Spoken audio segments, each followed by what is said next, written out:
Olá, estudante! Seja muito bem-vindo ao meu canal, Kelly aqui da Didasco falando, e hoje o vídeo é daquele jeito que você sabe, né? Você procura um resumão aqui sobre uma obra literária que, olha, tenha os aspectos literários que a sua professora vai pedir, tenha um enredo, tenha análise final, tá tudo aqui. Então já se prepara, pega papel e caneta na mão que a gente vai pra aula, vai destruir e você vai sair daqui prontinho para ir fazer sua prova. Combinado? Então vem pra aula.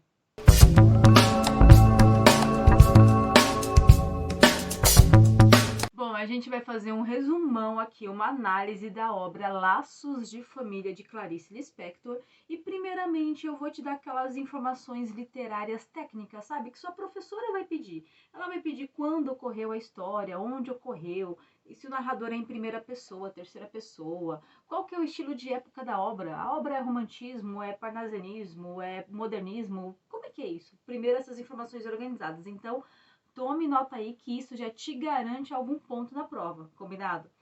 Bom, a obra na realidade, ela foi divulgada em 1960, ela foi publicada em 1960, só que o tempo da obra se fala principalmente de 1950, tá? A gente pega isso por muitos contextos históricos que a Clarice menciona em alguns contos, ok? Bom, a obra ocorre no Rio de Janeiro, todo o cenário ali da obra é o Rio de Janeiro, até o Jardim Botânico, ela é um dos cenários dessa obra. São 13 contos, pessoal, em que 12 contos são em terceira pessoa, sempre o narrador onisciente. O que é o narrador onisciente? É aquele narrador terceira pessoa que conta uma história, só que ele conta de uma forma muito analítica, como se ele soubesse ali o que passa pelo pensamento, o que passa pelo íntimo, o que passa pela essência desses personagens, tá? Então você vai verificar que em determinados trechos da obra aparece bastantes características pessoais, tá? Parece bastante o modo de pensar, o modo de se comportar, as opiniões, ou seja, ele conhece esses personagens aí de forma muito analítica, de forma muito aprofundada, combinado? E só um é em primeira pessoa, o restante são em terceira pessoa. Bom, a obra é da geração modernista, da terceira geração, tá? Considerada a geração de 45. E você vai perceber que, pessoal, essa geração de 45 ela é bastante intimista. Toda a denúncia social, né, ela faz uma análise da sociedade e ela vai denunciar, ela vai criticar isso num livro. E essa denúncia crítica ela é bastante intimista, ela é bastante assim, bastante analítica, não é nada algo muito objetivo, muito claro, é bastante subjetivo. Você precisa prestar atenção naquela informação que usa de bastante metáforas para isso. É uma linguagem bastante figurada, sabe? Não é nada muito claro, é algo ali meio dito, não dito, é meio subjetivo, ok? Bom, então você já sabe quando ocorreu, onde ocorreu, quem é o narrador e qual que é o estilo de época. Ufa, prontinho, hein? Já tem um ponto aí na prova. Bom, por conseguinte, eu preciso te falar da Clarice. Inclusive, já tem vídeo aqui no meu canal onde eu falo alguns resumos de outras obras dela, tá bom?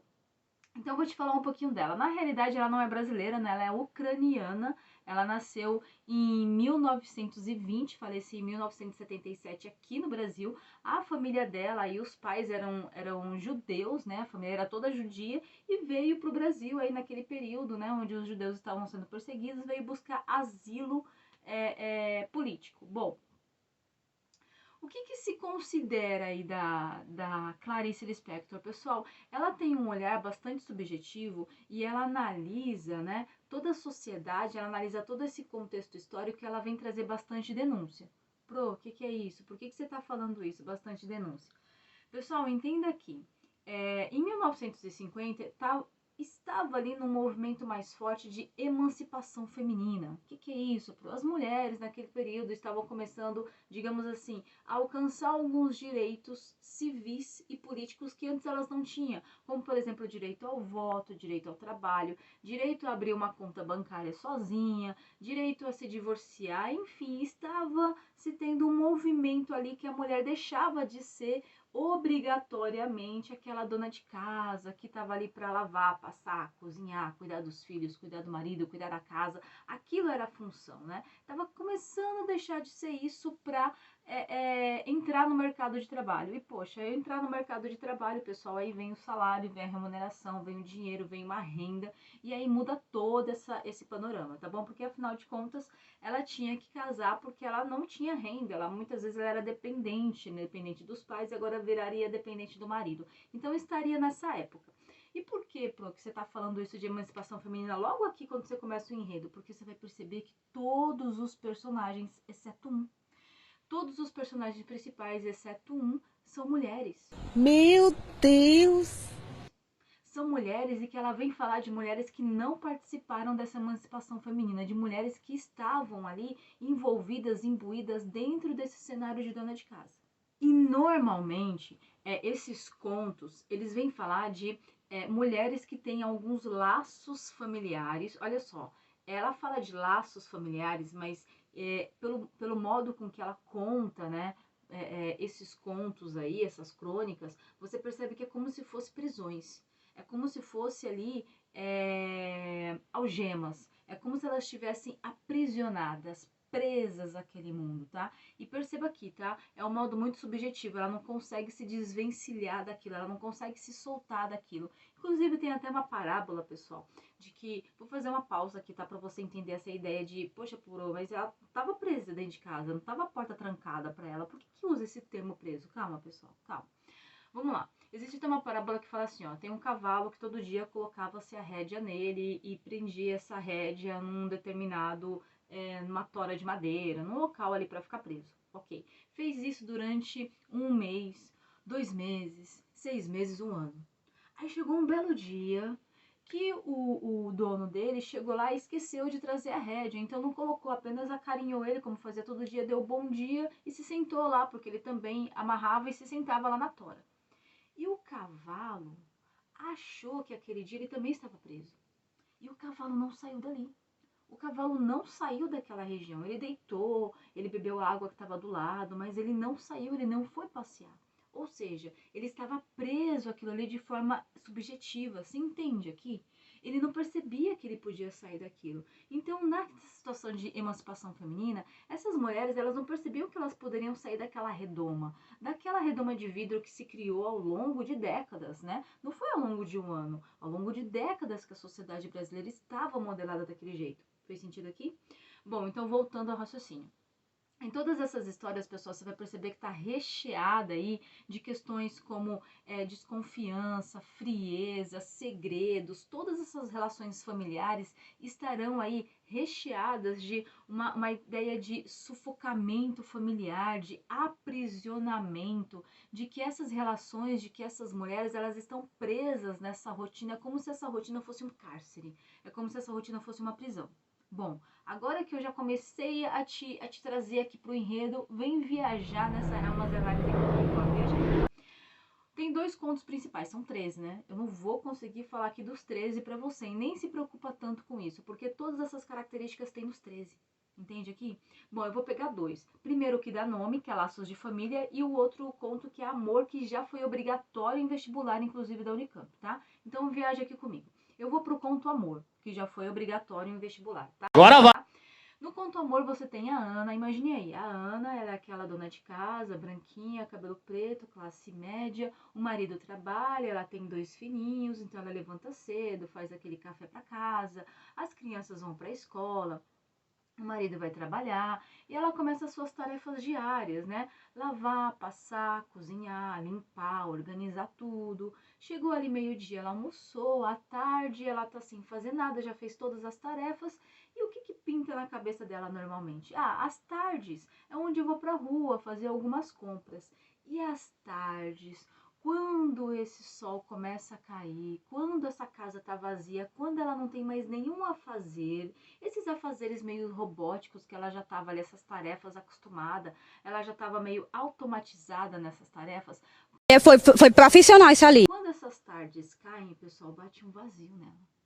Aí a Clarice já começa a falar, tipo, você viaja, sabe? Você fala, ué, mas tava tão de boa a vida dessa mulher, não era isso que ela queria?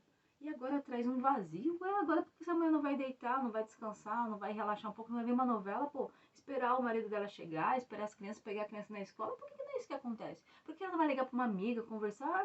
O que acontece? Que vazio que é esse, pro? Aí bate um vazio na Ana. Isso acontece todas as tardes, tanto que ela fala que é uma hora do desespero, é a hora que ela já sabe que vai vir um vazio. Sabe? Aquele dia, aquela rotina, aquele momento do dia que você fala, nossa, esse é o pior momento do dia, o momento que eu não gosto do dia. Sabe isso? Então, chega as tardes, e essas tardes, quando caem, ela vai pra rua. Chegou num determinado dia que ela foi pra rua, lá comprar ovos, não sei o que, né? Ela compra uns ovos, e aí, pessoal, quando ela vai entrar no bonde, ela vê um cego.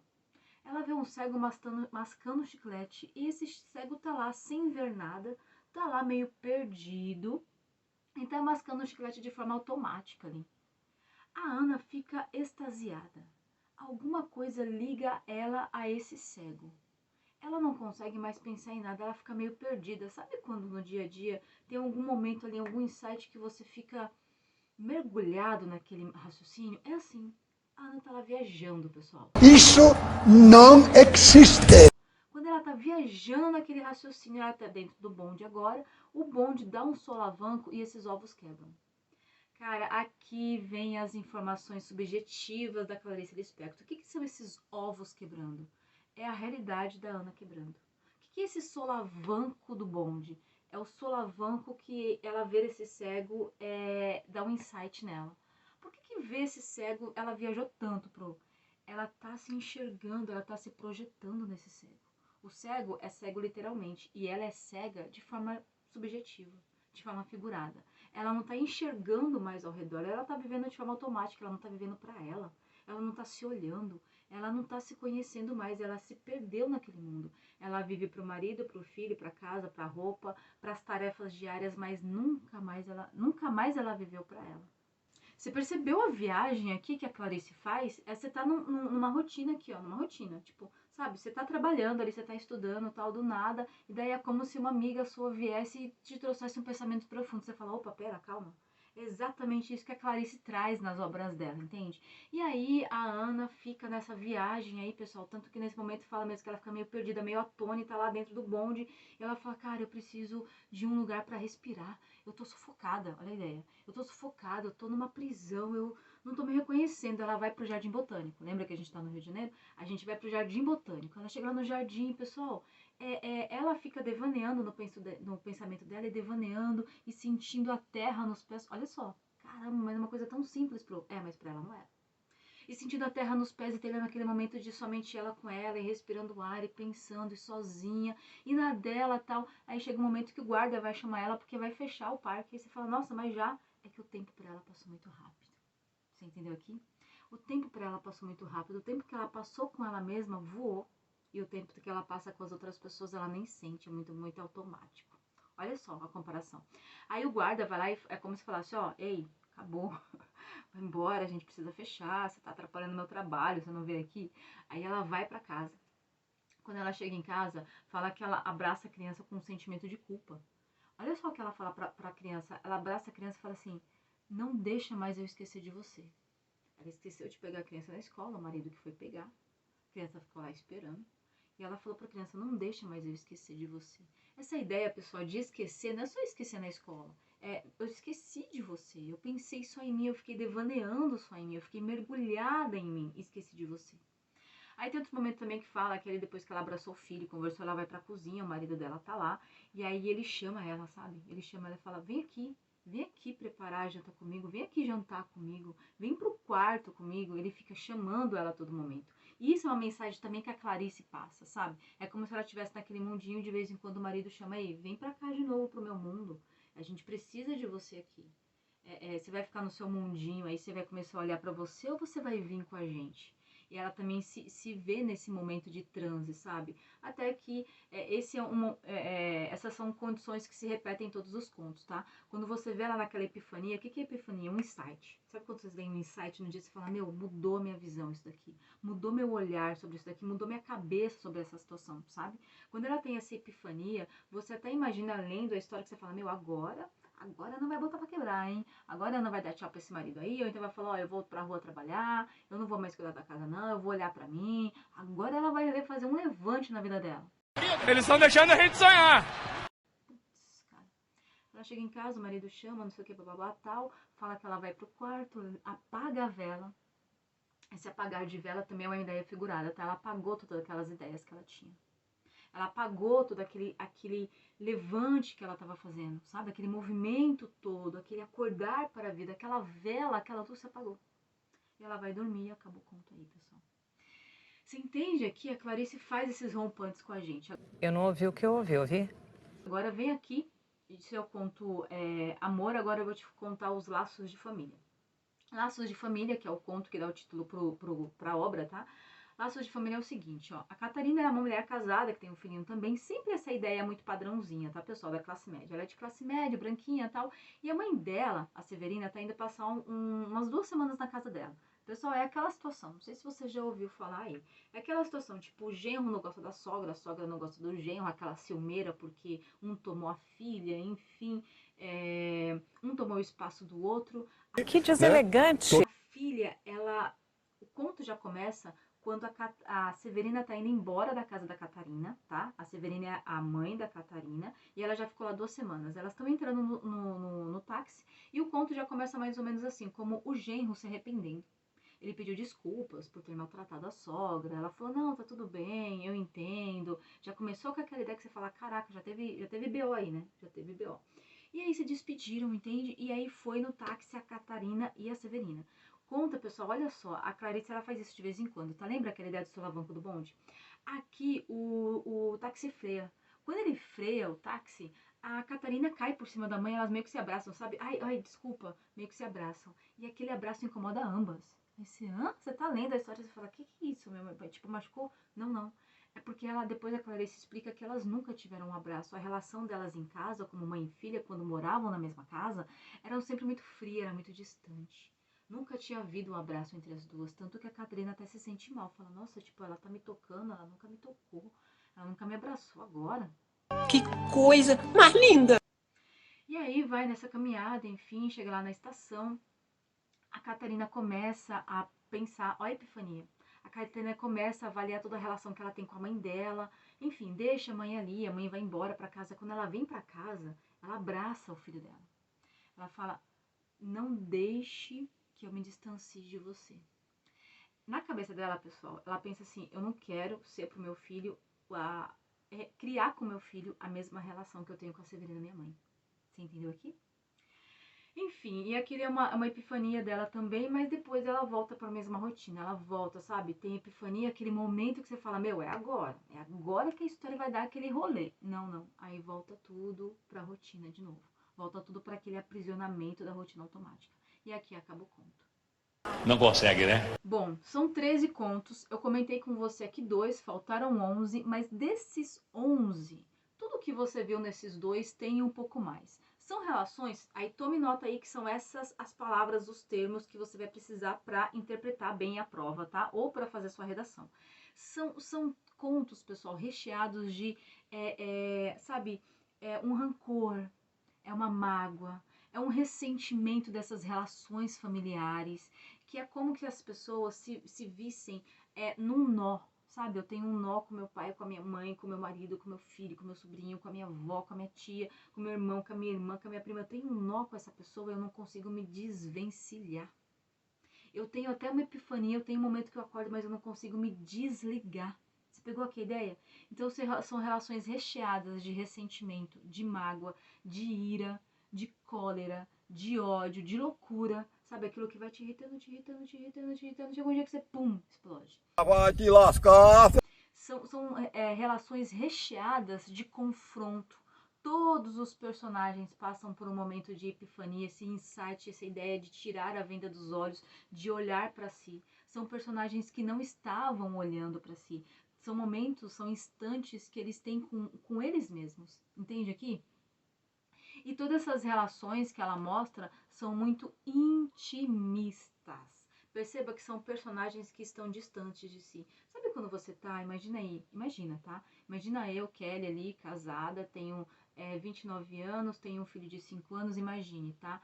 Cabelinho preso ali, tenho um vestidinho até o joelho, branquinho, tô com um avental, cuidando da casa, aquilo é durante um dia, durante um mês, durante um ano, 10 anos, eu não tenho meu dinheiro, eu não tenho meu trabalho, eu não tenho minha função na sociedade fora, eu só tenho na sociedade dentro de casa, eu vivo para cuidar dos afazeres do meu filho, para cuidar da roupa do meu marido, para cuidar da comida de casa, para cuidar dos outros. Não perda de tempo. Qual que é o momento que eu tenho comigo? Qual que é o momento que eu vou ver as minhas amigas? Qual que é o momento que eu tenho sozinha com os meus pensamentos? Qual que é o momento que eu tô criando o meu futuro? Se o marido amanhã fala assim, tchau, lindona, acabou, foi até hoje tudo lindo, qual o momento que eu tenho uma renda para mim? Qual o momento que eu tenho um tempo comigo, que eu não sou só mãe e esposa? Qual o momento que eu sou só a Kelly, que eu sou só a Maria Beltrana da Silva? Qual o momento? Você pegou aqui? É isso que a Clarice coloca a gente para pensar. É sempre, olha só, mesmo estando no momento que as mulheres estão lá numa emancipação feminina indo pro mercado de trabalho, pá, ela coloca uma denúncia de mulheres que não estão participando dessa epifania, desse momento de emancipação feminina, de mulheres que estão presas aí, que estão nesses instantes decisivos, nessas relações familiares enuviadas e apagadas dentro desse cenário. Fez sentido para você? E agora, se você pensa comigo, beleza, Pro, já entendi o enredinho, o enredo da história, e onde que eu posso colocar isso dentro de uma redação? Pessoal, todas as questões que falam da temática feminina, acabou, né, isso é muito claro. Não me diga! Todas as questões que falam da temática feminina, ou que falam, de repente, ali de minoria social, que fala de educação, que fala de condição para o trabalho, né? Porque todas essas... O que na realidade, assim, quando você começa a analisar a questão, e você fala, meu, mas qual que é a raiz disso, cara? Como que a gente quebra essa situação, assim, no cerne, sabe? No foco. Como que a gente acaba com esse BO, então, dessas mulheres dependentes, dessas mulheres que não olham para si, dessas mulheres que não são felizes, que estão ali atendendo a um levante da sociedade? Sabe quando você vai prestar uma faculdade só porque o pai ou a mãe quer? Sabe? Porque meu pai já fez, porque minha mãe já fez, porque as pessoas querem que eu faça, mas não é o que eu quero. Sabe aqui? Sabe quando você tem uma rotina no dia a dia que é para atender as outras pessoas, mas nunca é para atender você?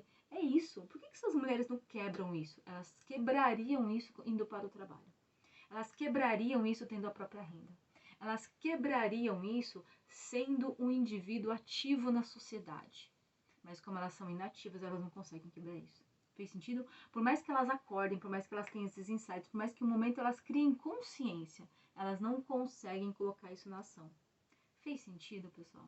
Agora sim, esse vídeo merece você se inscrever, né? Não tá inscrito ainda? Imagina receber de segunda a sexta-feira material assim, organizado, resumido, claro, completinho, para você sair da minha aula com o seu resumo pronto, com a sua redação pronta, ou então ir lá e fazer sua prova e mandar bem. Imagine isso de segunda a sexta-feira. Então, se inscreve no canal, curte esse vídeo, comenta aqui qual outra obra, qual outro conteúdo que você gostaria de ver, análise, e claro, divide para aquele amigo, para aquela amiga, sabe, aquele que tem dúvida também, que está sempre precisando da prova, divide para ele que eu tenho certeza que ele vai te agradecer. Pessoal, muito obrigada por hoje, muito bom estar aqui contigo, e ó, vai lá, eu tô torcendo por você, gabarita essa prova.